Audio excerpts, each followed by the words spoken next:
Okay, good afternoon, everyone, and thank you for joining us. My name is Patrick Sullivan, and I'm the President and CEO of the Halifax Chamber of Commerce. I'd like to start by introducing our ASL interpreter, Karina Burris, with Interpreter Services for Society of Deaf and Hard of Hearing. I'd also like to introduce Amber Tudor, who'll be running the CART service today, and I think some of our slides.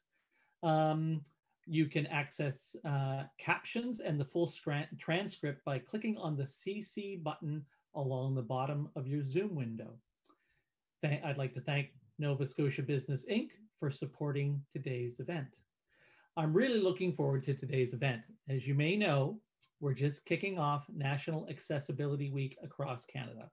The Government of Canada describes this week as an opportunity to celebrate the valuable contributions of Canadians with disabilities, and to recognize the efforts of individuals, communities, and workplaces that are actively working to remove barriers to accessibility and inclusion. The Chamber supports the provincial government's mandate to require every business to be fully accessible by 2030. To improve and strengthen our business community, we need spaces that are welcoming to everyone. Before, however, we can accomplish this necessary goal, we must educate ourselves. What does accessibility really mean? What is true inclusion? Where do I start? Today, we have accessibility experts to guide us through the Accessibility Act and the grants and opportunities available to help your business be inclusive. If you have questions throughout the presentations, please type them into the Q&A box, and we'll get to them at the end of the session during our Q&A portion. Our first guest today is Dawn Stegen, Interim Executive Director with the Accessibility Directorate within the province. Welcome, Dawn, and over to you. Thank you, Patrick, and good afternoon, everyone. Very pleased to be here today with a couple of members of the Accessibility Directorate team. You may not see them now, but you'll see them during our question and answer period. I like to call them the A-team. Our Senior Policy Analyst, Josh Bates, and Carolyn Reed-Candell have joined us. And we're here today to talk a bit about the Accessibility Act and the work of the Directorate, and provide an update on the progress being made to meet the commitments to improve accessibility for Nova Scotians with disabilities and what this means for businesses.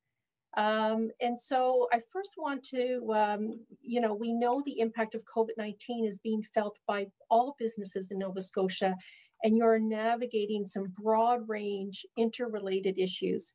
And so we appreciate the time that you're taking today to hear about this important work. It's really a culture shift that requires collaboration and innovation and transformation, and it involves all of us. So I'm going to have Carolyn help me with some slides here. And so we're on the first slide, which is really about some statistics. So let's start here.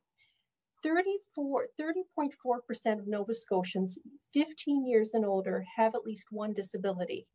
That's almost 230,000 Nova Scotians. That's 1 in 3. That's the highest percentage than any province in Canada, and there's more.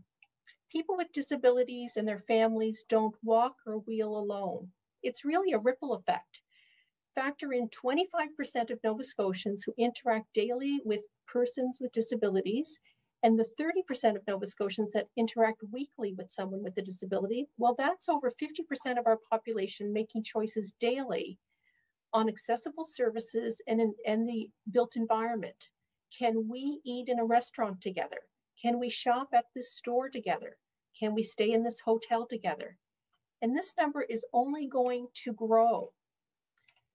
We talk about, and we talk about a population growth that's important. It's an important sort of population growth and the importance of it. And I think I'm going to get Carolyn to go to the next slide. Thanks, Carolyn. So Stats Canada breaks down two cohorts of growth, 64 and under. Well, we're a declining population, and this is the population our communities and services were mostly designed for. The growth, however, is in the 65 plus cohort. Implications are huge. With older adults comes more disabilities, and as well the need and the interest to age in place, at home, in community, close to businesses will only increase in the years to come. So it's clear the implications and the opportunities for business to be accessible are significant. And by achieving an accessible Nova Scotia, we open opportunities up for businesses to thrive. When persons with disabilities participate fully in all aspects of their community, including accessing employment and services, it enriches our economy. Persons with disabilities and their allies are a growing consumer market that businesses can tap into and cannot afford to ignore. So I'll ask Carolyn to go to the next slide. Okay, thank you. So in 2017, Nova Scotia passed the Accessibility Act and became the third province to adopt accessibility legislation. One of the most important things that happened, and a key element of the Accessibility Act, is the policy shift from being a social service to a social justice matter. The Act makes it very clear. This is not about accommodation, and it's not about being tolerant. Recognition that accessibility is a human right for persons with disabilities is enshrined in legislation, the Charter of Rights and Freedoms, the United Nations Convention. It's been 3 years since the Act was passed, and we are 9 years away from our commitment of an accessible Nova Scotia by 2030, and the Act sets that goal. 9 years, it sounds like a long time, but we know it's not. And we've been making good progress, but there's still so much to do. So here's a little bit of information about kind of, what's been created as a result of the Act and what's included in the Act. First of all, the Accessibility Directorate, which Carolyn and I and Josh work at. This was established under the Accessibility Act, and it's an office within the Department of Justice, and it's responsible for implementation of the Act. We're a small dynamic team that started with one person, and now we're 15 full-time, part-time staff, and we're mainly policy analysts. Our work is guided by a number of key principles, including, not limited to, collaboration and engagement with persons with disabilities and first voice. And the Act is based on the premise that in Nova Scotia, we'll achieve accessibility by preventing and removing barriers to accessibility. Often when people think about barriers, they picture a physical barrier such as a doorway that is too small for a wheelchair to fit through, but there's many other types of barriers. For example, print that is too small to read, or public signage that is not clear or easy to understand would be an example of information or communication barrier. A website that doesn't support screen reading software, well, that would be an example of technological barrier. And assuming a person with a disability can't understand you would be an example of an attitudinal barrier.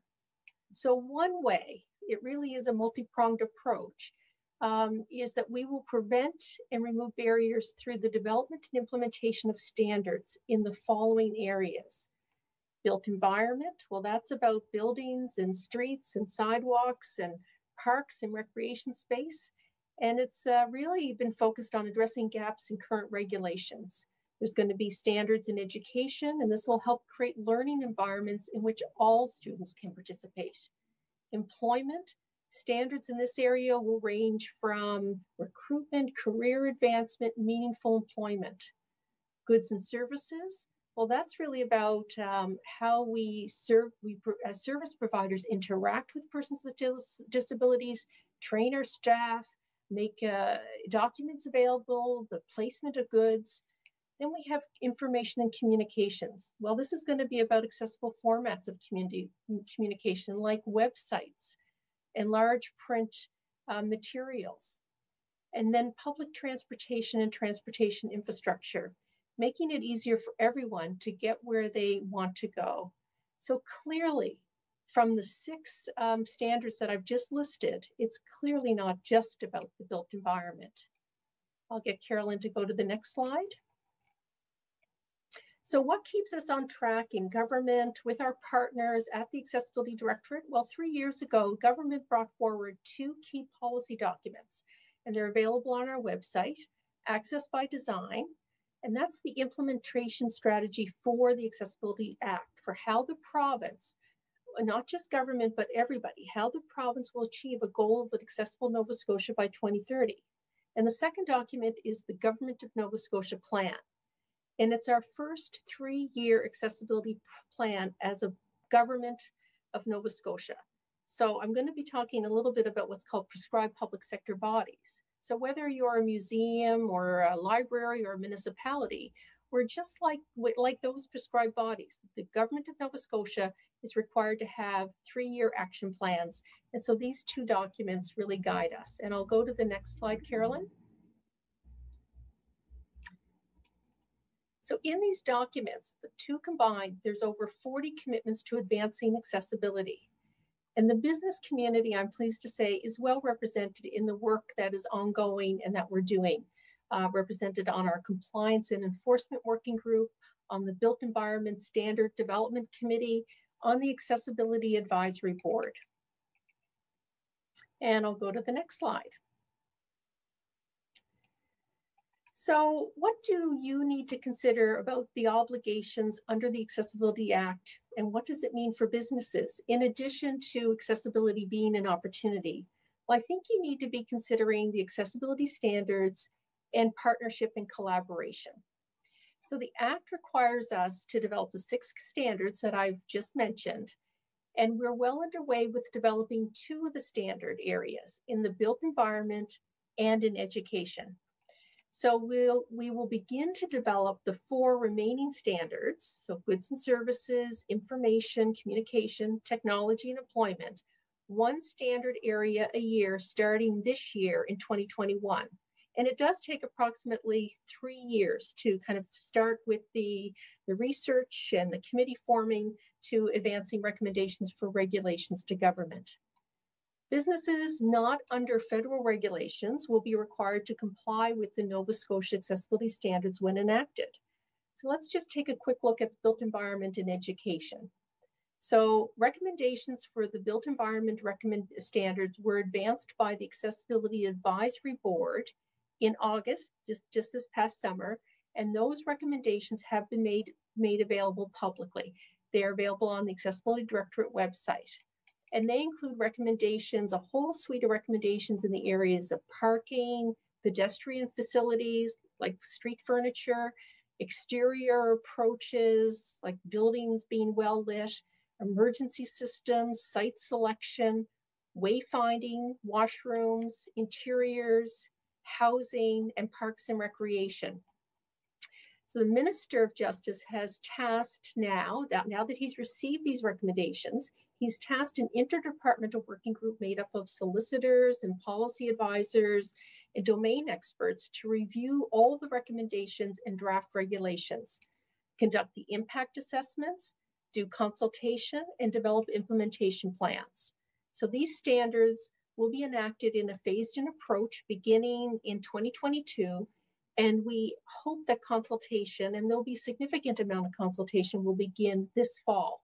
So again, just hope you'll watch for that and participate.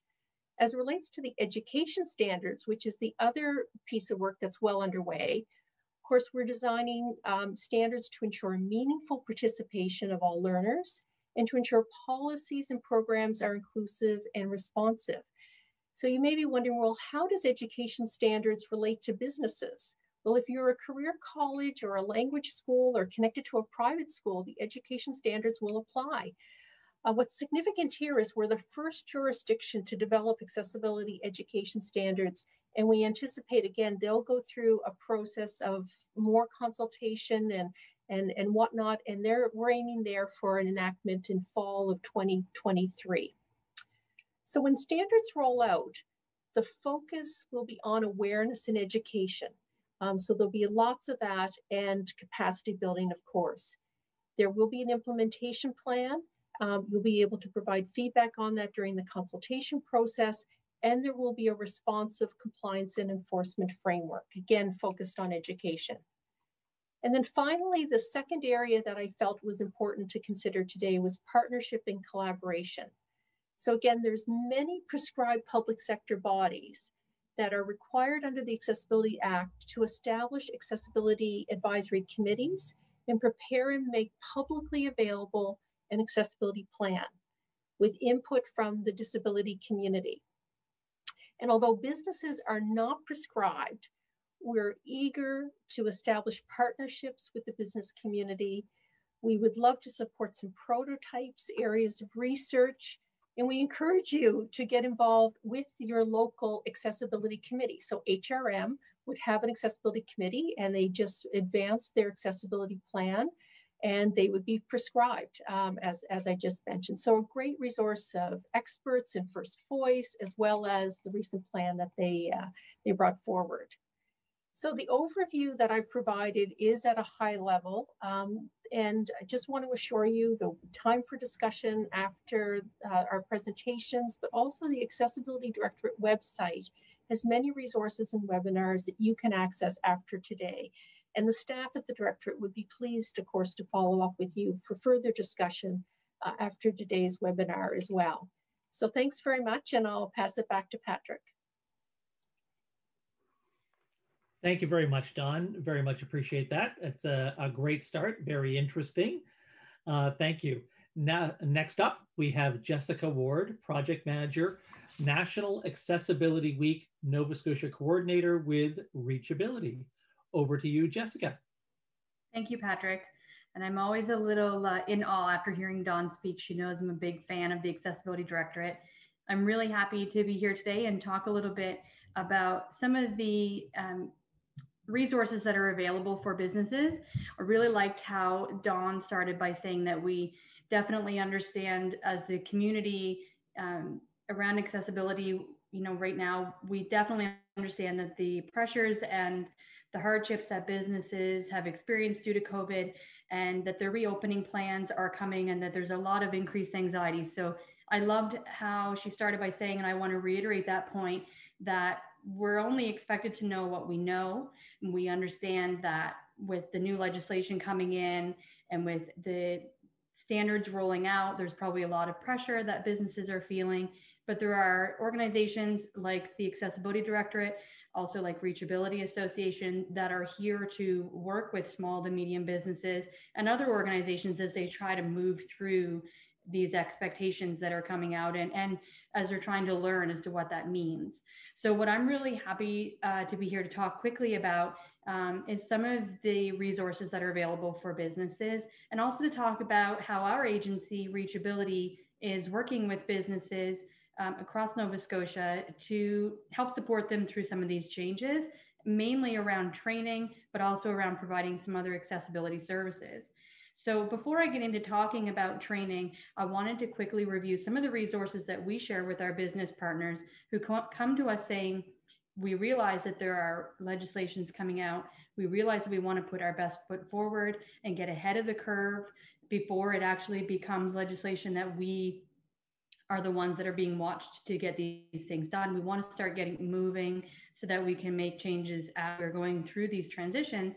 And the first thing that always comes up is finances, because there's a lot of need for built environment changes, training, accommodations when it comes to providing accessible services and all those things. The first thing when it comes to business, the first thought is, this is going to cost me money. So, and what I love about the provincial government is that they immediately put something in place to help businesses do this when they brought out the legislation. So there are a few different streams of financial support that businesses can access. So the first one that I wanted to mention is the Business Accessibility Grant Program. And that is offered through the Department of Communities, Culture and Heritage, where they will cover up to 66% of eligible expenses.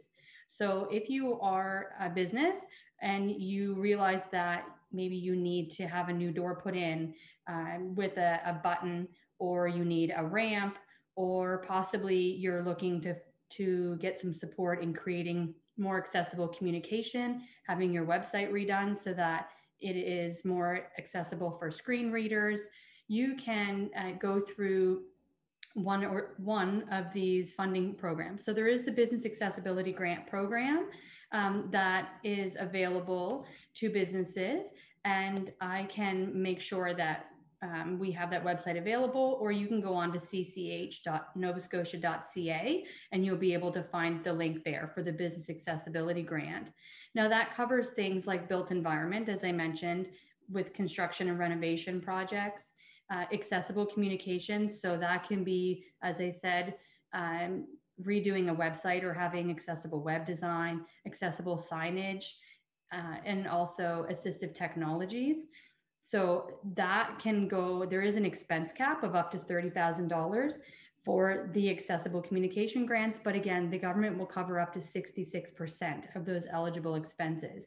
And we are hearing a lot about needing to have accessible communication, especially because that is one of the standards that the accessibility legislation is going to be focusing on.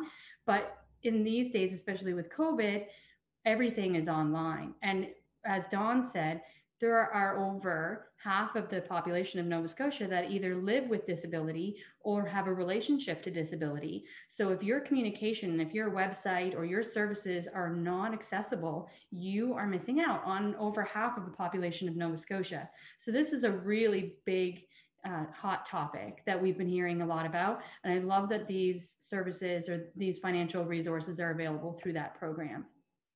It also covers some assistive devices, and that could be the purchase and installation of assistive devices, whether you needed a lift to be put in because you couldn't accommodate an elevator, or if you wanted to be able to provide assistive devices to employees. That funding is also available through the Business Accessibility Grant, and it also has a stream available for accessible transportation. Again, that can be found on the CCH, or the Community Culture and Heritage website. I also wanted to quickly mention about the Community Accessibility Grant Program. That's community funding through that program, and it is from the province of Nova Scotia, and it's providing equal opportunity and improved access to community facilities. So this is for improvements for community halls, meeting facilities, libraries, parks and playgrounds, and those types of things. Again, it covers up to 66% of eligible expenses, and there is a cap per project. I also just wanted to mention that through the WIPC program, it's an acronym for Workplace Innovation, Productivity and Skills Incentive. Big long word, but I promise if you Google WIPC, W-I-P-S-I, you will find that. And it is a program that we love to recommend to folks because it can cover eligible expenses for training. And we are huge on training at reachAbility, not only because it's one of the services that we offer, but as I mentioned, we are firm believers that you don't know what you don't know. And we can't expect people to understand about disability if it's something that they are not used to. And we definitely don't want people to go on the assumptions that they've got from their community or their upbringing. We really want people to understand the ease of accommodation, what disability means, and the fact that everybody at some point in their life is going to have had, or will have a disability. So we really encourage people and businesses, large or small, to really reach out and get some training so that they can have a really strong foundation to start with. It's a great team builder. And when your group or your team understands why the need for being accessible is there, it just makes everything a lot easier. It helps to reduce a lot of the anxiety about the changes and the things that are coming your way. And it helps to build a really great feeling and culture within your business. At reachAbility, we have been providing training for over 20 years. It's through our inclusion and action services, for which I am very involved in. And one of the things that I wanted to focus on, because we are working with the Accessibility Directorate on a variety of different levels. And so we've worked with a number of different agencies, but I really wanted to focus on the training that we're able to do for small to medium business and what would fall into what you may require. So I'm going to do a little shameless plug, as it is National Accessibility Week. And as Patrick mentioned, reachAbility is the host for National Accessibility Week here in Nova Scotia. And we have a week-long conference happening right now, talking about accessibility and inclusion for everyone, and highlighting the number of agencies and amazing things that are happening right here in our province and beyond. And on Friday, June 4th at 10 a.m., we will be providing a workshop very similar to this platform called Opening Doors for Everyone. Thank you for sharing that, Kayla, and the links. I see that pop up. We're providing a workshop called Opening Doors for Everyone, which many of you have probably already taken part in at some point over the past few years. We worked very closely with Communities, Culture, and Heritage to create a roadshow workshop where we traveled around Nova Scotia and gave a free accessibility workshop to businesses. We reached out and were able to connect with over 1,000 businesses. So we know first and foremost that Nova Scotia is totally on board with becoming accessible and wanting to learn about what the next steps are. We have updated that presentation and we'll be having that workshop on Friday at 10 a.m. So we encourage you to tune in. As with all of our National Accessibility Week workshops, they're all free and available online. And the link was provided in the chat, but you could also just go to our reachability.org website and /NAAW, N-A-A-W, and you'll be able to see all the information in the live stream right there. Through our Opening Doors for Everyone workshop, we provide a very plain language overview of the accessibility legislation, as Dawn just did very nicely. We also talk about terminology, definitions, accommodation, and again, we provide some resources around the grants and training that are available. We are also able to meet with businesses one-on-one to talk about the training that you require. Some people are at different places. I personally am a person that lives with a disability. I have children who have disabilities. So I'm very comfortable being in this space, and that's okay that other people are not being in as comfortable in the disability space.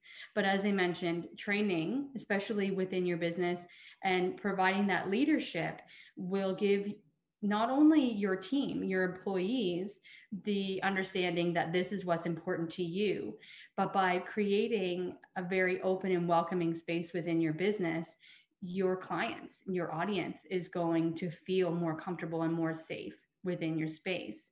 And as Dawn mentioned, and I mentioned a little while ago, if you open your doors, pardon the pun, to everyone, and you are accessible to everyone, just think of the amount of people that you're going to be welcoming into your space. And on the flip side of that, if you think about not being accessible, I can remember when I had small children, without those buttons on the doors, there were a lot of stores that I could not get into with my stroller and children in tow. I think if we think of COVID-19 right now, we're probably all hitting those buttons with our elbows so that we're not having to touch the door handles. So if we can shift our thinking from making accessibility changes because we're being told to making accessibility changes because it's the right thing to do for everybody, I think we're going to be in a really great space. And we are well on our way to having that accessible culture here within Nova Scotia. So I just want to end by saying that if you have any questions about training or any of the resource options, I know that Josh is here behind the scenes, so I'll defer financial funding questions to him. But if you want an agency that works within the community that is here to support businesses and also supports people with disabilities, please reach out to reachAbility. We're here to support you alongside the Accessibility Directorate. And we're just really proud to be a part of a province that's taken this step to moving accessibility forward. Wow. Thank you, Jessica. You must be having a quiet week this week. Are you, Jessica? Is this a quiet week for you? I've actually been napping all week. Have you? It's actually not. We absolutely love being host of National Accessibility Week. And, we kind of feel like we host it year round because we're cheerleaders in this space and trying to bring awareness to everybody that we can. But we're definitely busy and happily so. Well, that's great. And I did click on the link that Kayla provided on your events for the rest of the week. And I see you even have one tonight from 5:30 to 6 with Dorico Simmons. So a start tonight, and then it looks like you've got 2 and 3 every day, actually, for the next little while. So congratulations on that. And it'll be great to attend some of those additional events. I'm going to jump right into the questions. I do want to say, Jessica, one more thing, I guess, and that is you also talked about the grant programs, and Kayla put a link up for that. So that's really important. I clicked on that as well. And there are lots of programs, and there's programs there that people don't think of, I don't think. You know, even and funding for things like automatic door openers or additional, well, elevators may be something that they would think of, paving for parking and to improve accessibility to get into a building. So I'm looking at all of the groups or organizations that received grants last year, and it's quite a varied spectrum. So I guess there's all kinds of things you should be applying for given these programs. Is that true? That is true. And I always encourage people to get in and apply, because we're always there to say, well, the government's not helping us, but they put the money there. And so they're saying, like, we put this aside, we've made this a priority, and we want businesses to do the same. So, and again, the Accessibility Directorate, they have great people there helping. So if anybody has questions about those, you can reach out. I know they'll mention that later, but they can definitely reach out to the Directorate or us if that's how they would feel more comfortable. But yes, get in and apply for that funding. We want the money to be spent. Well, yes, and I think we want it to be spent too. And let's not wait till 2030 when there'll suddenly be a rush. Let's do it now.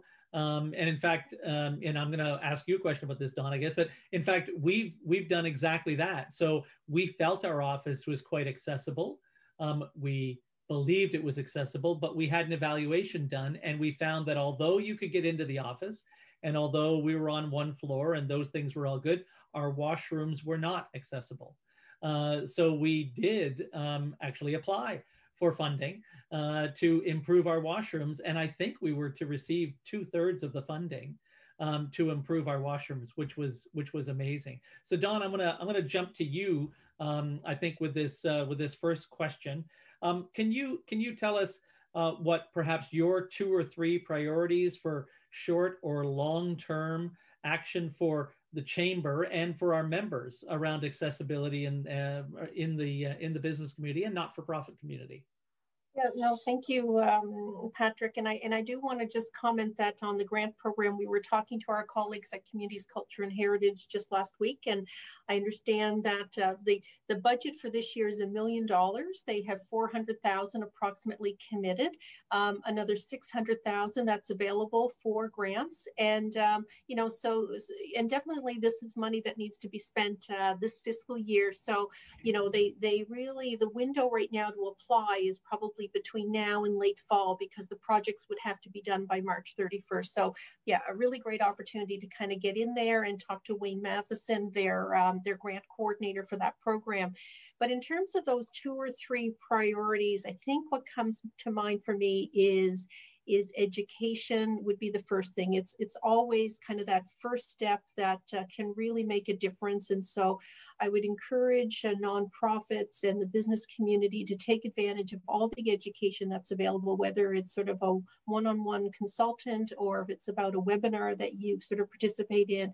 But whether it be through all the disability organizations, from reachAbility to Easter Seals to NSLEO, to even contacting the Directorate, we can guide you to where that training is available and where those experts are. The other thing would be to connect and get engaged in your community. So those municipal accessibility plans that I mentioned, I think what a great opportunity for the chamber or its members to link to that committee, learn about the plan and sort of find the synergies and the opportunities and get involved with that work. And of course, half of those committees would be representative of First Voice, persons with disabilities, and so important in any kind of assessment that a business does or plans that they're thinking about doing around removing barriers. Involve First Voice in those conversations and get their perspective of the space or of the communications changes you want to make. And of course, the other thing would be like sort of start taking action. You don't have to wait for the standards to be enacted. And you may sort of see an opportunity in your business community. So, an example that I'll just sort of pull out of my hat would be, so if it was tourism, maybe there's something that the tourism sector wants to do related to outdoor festivals. And together they kind of create that energy around how could they make that accessible and sort of create kind of some energy and movement in that one area, and then kind of go from there. That's great. Thank you. And I couldn't have put it better myself. I think, how do we get the business community involved? How do they start to recognize? How do they educate? How do they participate? Joanne Bernard, you mentioned Easter seals. Joanne Bernard put a comment in the chat function, and she said it's also very important to ask business owners, what is the cost to you to not have persons with disabilities not be able to access your products and services with their families? And I did, again, I'm sort of going back to the grant recipients, and maybe this isn't a good example for families, but I see Good Robot Brewing got a grant for accessibility upgrades for automated doors.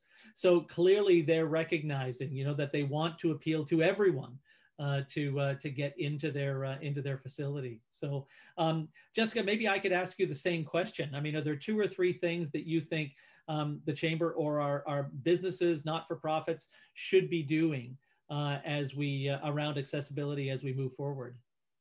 Well, I see a great example today, Patrick, is that you're making this space accessible to everyone by having an ASL interpreter and closed captioning available. I think leading by example in that space is really, really important. We try to always get the message across that it's not about having a special accommodation. It's just about providing equity and making a space accessible to everyone.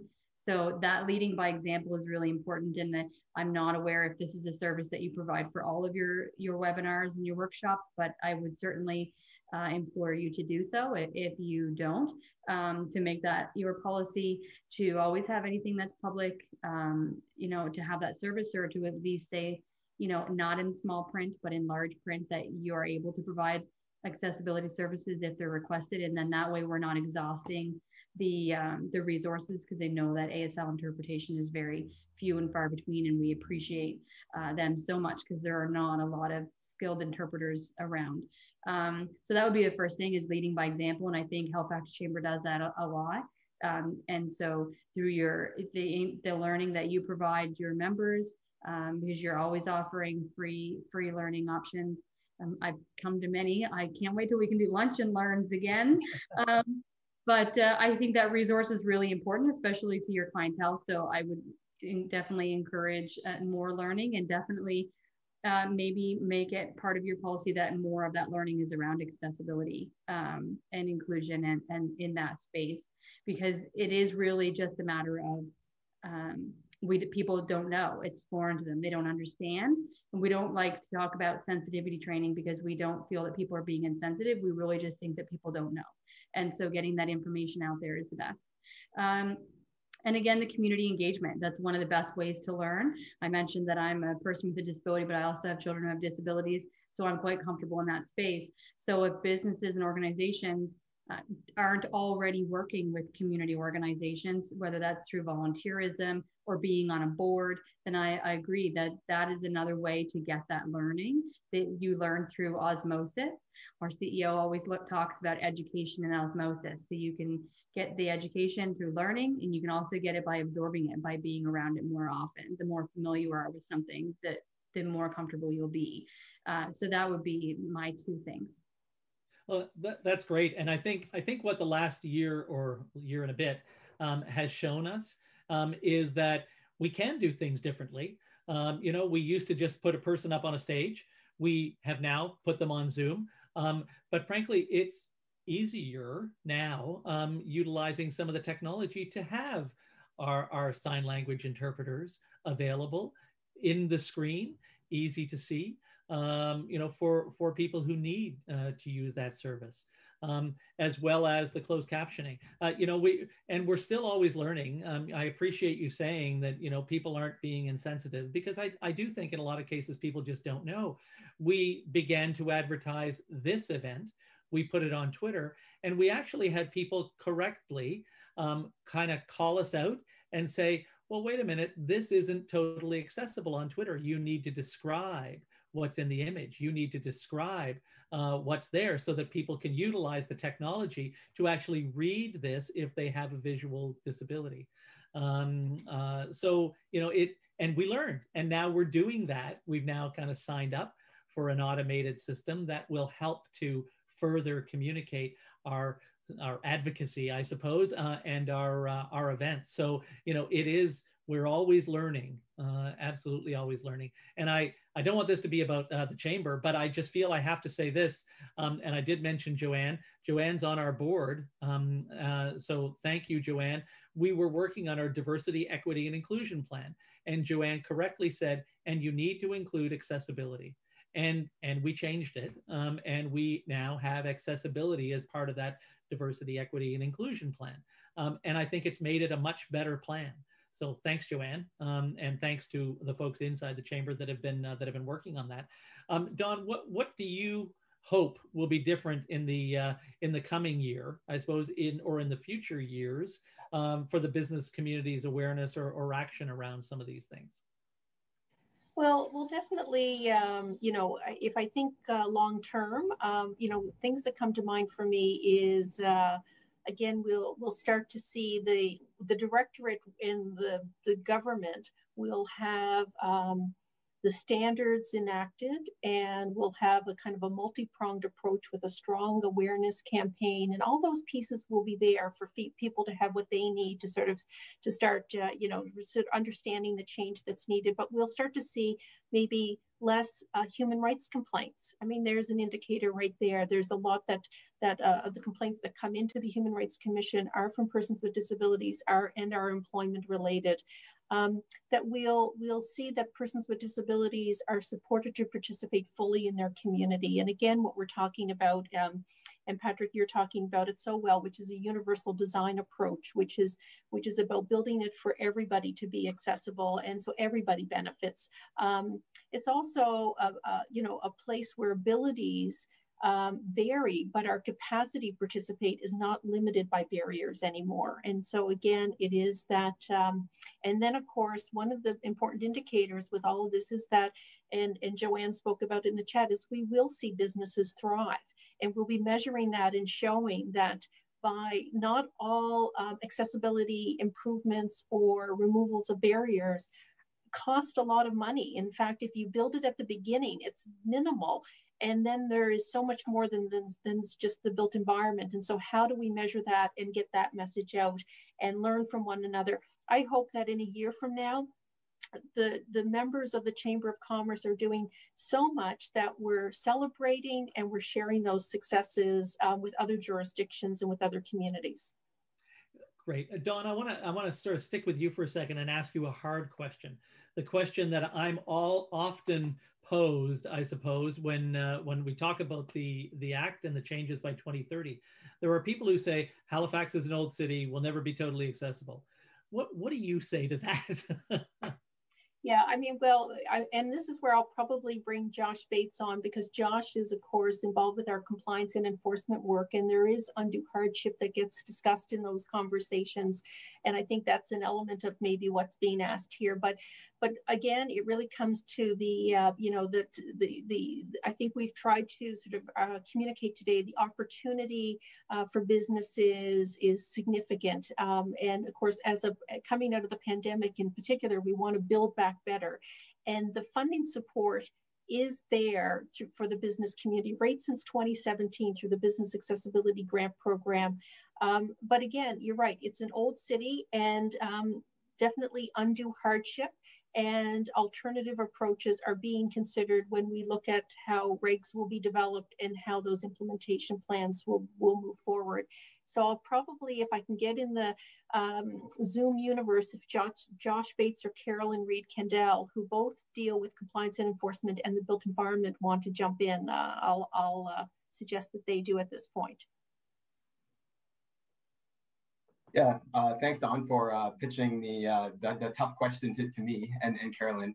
And oh, my daughter's just waking up. She took a cue from Jessica and I guess is napping all week. Yeah, so we talk about a fully accessible Nova Scotia. This might be disappointing to some people, but that does not literally mean that every single building is going to be accessible to every single person by 2030. So I might defer to Carolyn on this as well, because in the regulations, I know that there are going to be exemptions. So Carolyn's working on the Built Environment Standard Development Committee and helping to form those regulations with her committee. We know that there are some old buildings, and we know, of course, that there's a building code that does not apply retroactively. An example would be a business that's on the second floor that doesn't have an elevator. It would be hugely expensive to add that elevator. So there's going to be a process to look at perhaps some businesses that could be exempt. There's going to have to be a process involved with that, but that's going to be in the Built Environment Standard itself for that particular regulation. So Carolyn, if there's anything you want to add to that, then I'll be happy to hand it over to you. Thanks, Josh. And I see we're tight on time, so I'll be quick. But so the Built Environment Standard Development Committee is proposing a package of regulatory and non-regulatory amendments. So some would be building code amendments, some would be net new regulations, and then there would also be accompanying guidelines to assist with capacity building and information sharing.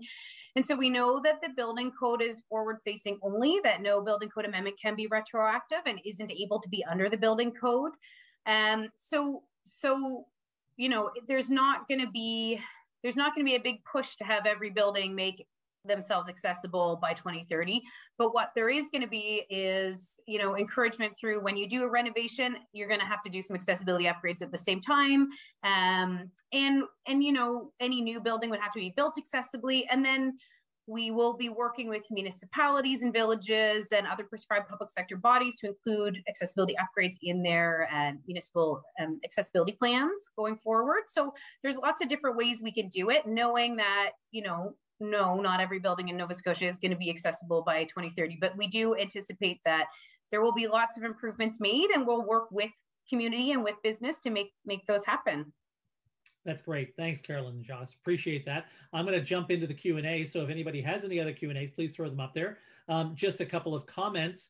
Colin mentioned that Smarter Spaces is involved in a lot of projects for fire safety plans and evacuation mapping. And please remember, if you're making changes to your space, that you consider that they may affect your fire plan. So please remember that. Michelle mentioned that she was speaking to the owner of the Middle Spoon in Bedford and told her about the funding to make their establishment more accessible and accessible buttons at the entrance. And I bet she was excited about that. And then Randy, who I think Randy said is actually from New Brunswick and is on the Premier's Advisory Committee there, said, important to point out that businesses that are accessible not only get more customers with disabilities, but also their relatives, friends, and neighbors, thereby increasing market share. Furthermore, having more accessibility means more opportunities for hiring persons with disabilities in that accessible venue, opening up possibilities for wage subsidies, oh, there's something, as well as jobs for persons with disabilities. So those are all great comments. Jessica, back to you. We think about physical accessibility. What about digital accessibility? We may have touched on that a little bit, but is there more you can tell us? Well, I think even you mentioned with your Twitter experience that there's always something that we can do to learn. And what we have been finding most useful is to reach out to people who have disabilities and to have them let us know what it is that we're doing right and what it is that we need to improve. Because, I can do image descriptions, we can do descriptive audio, we can work on doing all of that, and there's still going to be things to learn. So we try to focus on things that we can do and do the best at that, and communicating of what we can't do.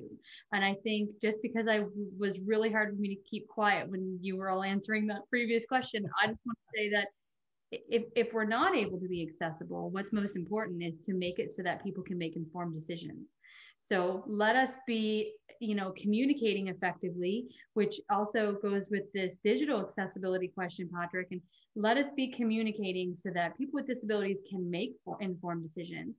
Let me be able to know if there isn't a quiet space before I go somewhere with my son who has autism, if we need to be able to have that. let your audience or your clients or your customers know that you only have one level of your 3-story building that's accessible. You know, we've been doing a lot of engagement with the tourism sector right now as we're trying to do a little bit of research and find out what it is that they're needing. And that's the first thing we get is, you know, I've got an Airbnb that's a century home and there's no way I can be accessible. Okay, accessibility is not only physical, right?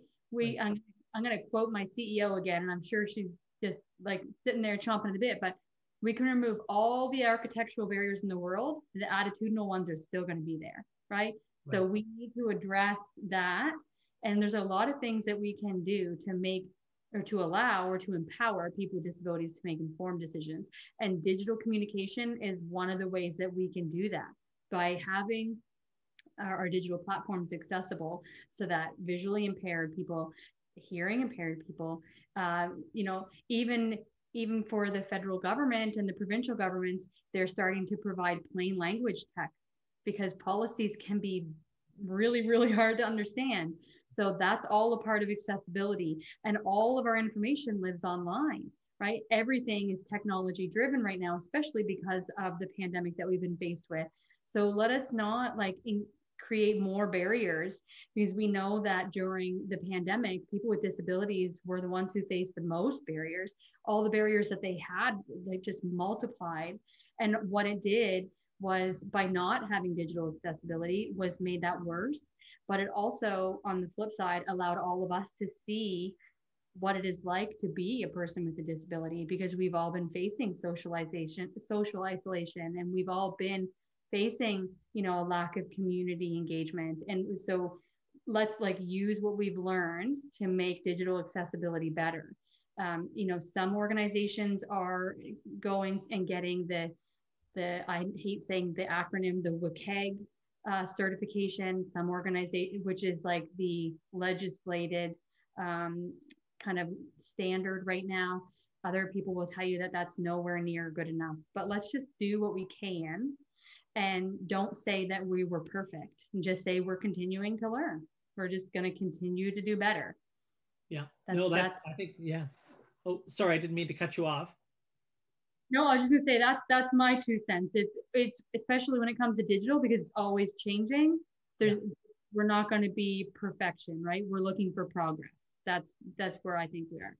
Yeah, and I think that, you know, I think the thing people often forget about the internet is it's temporary. So you can change your website and you can change your Facebook post, and you can let people know when you have changes or when you change your architecture, if I could put it that way, but also when you change the non-physical environment that I think you were just talking about as well, Jessica. I mean, if a grocery store was to do a quiet time for people to shop with their children who may have autism, if that's something that the parent is interested in, they can just put it out there, I think, can't they? I mean, is that something that reachAbility would help with? Yeah, I mean, you can look at Sobeys. Sobeys has their sensory hour, and a lot of businesses will say, well, no one's asked me for that. Don't make them ask. Right. It's, you know, you dim the lights, you turn down some of the sounds. Sobeys is a great example of that. I think they started in Forest Hills over Paul, who's won a number of awards for being an inclusive and accessible employer. But I mean, just look at what other people are doing. No one's expecting you to reinvent the wheel, but something like that is really simple. It's the same as how you'll see that some stores are doing like senior shopping, that like they open at like 7 to 8 a.m. to allow seniors to come, because you know, they're anything like my grandparents, they're up at 5 o'clock having tea, but then they can get out before the hustle and bustle of time. And it's not because they're asking to be special. It's just, you have these clientele, as Dawn said, you know, and as I mentioned, we're all going to have a disability. We're all getting older if we're fortunate enough to do so. And our province has the highest ratio of seniors in the entire country. Right? There's no coincidence that we have the highest ratio of people with disabilities, the highest ratio of seniors, right? So we need to start figuring out how we can continue to engage this population that we have that's not getting any younger. So yeah, I mean, the sensory hour is a great thing. Just even switching over to LED lighting. instead of having the old-fashioned lighting. There's a lot of things that you can do that are very simple. Just having signs up that are at appropriate heights and saying, like, you know, we apologize, this room is not accessible, so that people don't have to try to get in there and not be able to use it, right? Like, let's allow people with disabilities to have a little bit of dignity. Right, absolutely. Okay, so I think Moisen wants to post their time of their meeting. If they want to post a monthly meetup, sure, go right ahead. And Dawn, for you, I think a quick question regarding fire evacuation plans for schools. Where might one look up this information? Yeah, and you know, it's kind of one of these pop-up things. First of all, we're going to pass that question over to Carolyn because she's our lead on built environment, but it just showed Jerry Post, the inaugural executive director for the Accessibility Directorate, just knocked on my door during the panel. So I just wanted to, I'm sure many people on today's participants will know Jerry for the great work that he's done. So we'll pass the question over to Carolyn, who's ready to go. Hi, thanks. That's a great question about fire plans. So the Built Environment Standard Development Committee actually recently had a meeting with the Fire Marshal's office, and the Fire Marshal himself was there, and we were talking about this issue. So the fire code speaks to who needs evacuation plans. The fire code also speaks to what buildings are required to have areas of refuge for persons to wait, and all of the information that you need is available, I think, in the fire code. If you have a specific question, because without knowing your building size and type and, you know, all of that information, I can't really answer what's required, but feel free to reach out to me. And if I don't have the answer, I can put you in touch with Fire Marshal. Thanks. Okay, great. Okay. And Dawn, you're sure your office isn't too accessible in that Jerry can just drop by anytime? Is that... Yes, that's right. The security guards aren't doing their job today. That's I think that's okay. That's all right. Well, listen, this has been amazing. I want to give each of you a quick opportunity to kind of wrap up. So Jessica, I'll go to you first because we're running out of time. I just want to say thank you for inviting me today. And again, another plug, we are providing workshops all week long for National Accessibility Week. And you can find them. I'll put them in the chat at reachability.org/NAAW. And hi, Jerry. Nice to see you. and Dawn? Yeah, no, once again, many thanks for taking the time today to discuss this important issue. Just want to put a plug in for two things. One is the Directorate, the government will be launching an awareness campaign this summer. We hope that when you see it, you'll want to use it as a business. And also the third standard will be announced soon. And when you see the opportunity to get involved with the development committee, standard development committee for that third standard, again, we encourage members of the chamber to consider that opportunity. That's great. Thank you very much. And I see I'm looking at the Q&A again, and I see Michelle has said that she took the Rick Hansen Foundation Accessibility Certification course and wants to get involved. She's completing the national exam. And I think that's actually one of the last times I saw Jerry, because I think there's no time before the pandemic, was actually when Rick Hansen was in Halifax. I brought the CNIB dog that we were raising at the time to the event, and that CNIB dog is now a guide dog, in Vancouver with its handler, a visually impaired person. So that was great to see you then, Jerry. It's great to see you now. We're coming to the end of the time. I want to thank again Nova Scotia Business Inc. for supporting today's event. Thank you, Jessica, Dawn, Josh, everybody, Carolyn, everyone. I particularly want to thank Jess and Karina for their great interpretation. Thank you very much. This is an extremely important topic that we all need to learn more about. We so appreciate you sharing your knowledge. I think we've really only scratched the surface. So we will be able to dive into this again. The event has been recorded and will be made available to all attendees, and then you can forward it as well. And if you would like more information, check out National Accessibility Week events this week at reachability.org/NAAW. And thank you all for joining us, and we'll see you again soon. Have a great week, everyone. And look forward to seeing you all on a patio, if that's possible, or somewhere in the future. as we get away from COVID and we're all feeling a little bit better. So thank you all. Bye-bye.